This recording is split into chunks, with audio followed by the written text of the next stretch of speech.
time-honoured, and that's really important, time-honoured. There has to be a tradition. The tradition can't be 30 years old. That's no tradition. There has to be a long tradition to authenticate practice. That lots of people have done this for lots of periods of time and have achieved success. There has to be a tradition behind it, because power is handed through tradition, authority is handed through tradition.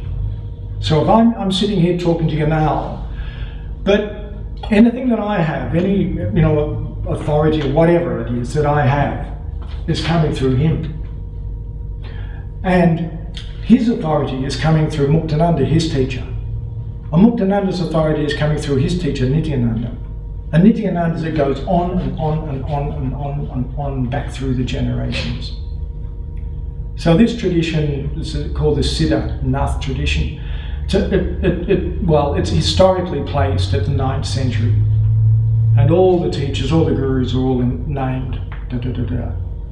And there's a transmission takes place through the ages.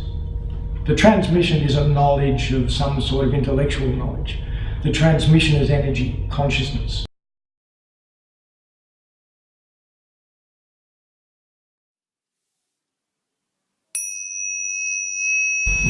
What is the state of self-realization? What's the state of self-realization or God realization?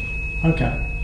Just think that the source of the mind is the well of happiness. The source of your mind is the well of happiness. So, if we draw from the well of happiness, we feel good. We feel good for no good reason. Okay? Because that's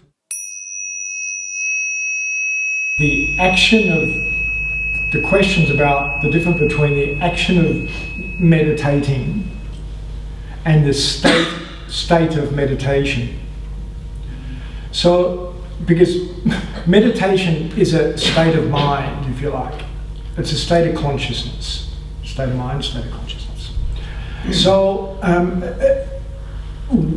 but we meditate, we do the action of meditation to get that state of consciousness.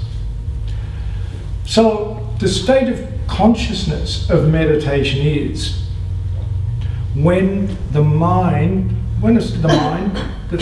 thoughts become so thin, become so insubstantial that they fade away, they disappear. They disappear, and what you're left with is a really empty, still mind. Yeah? That's when the process really begins, is when you can get to the point of having a still, really still mind. This person or that method, where a more right mind will actually settle down. Will settle down with a simple practice.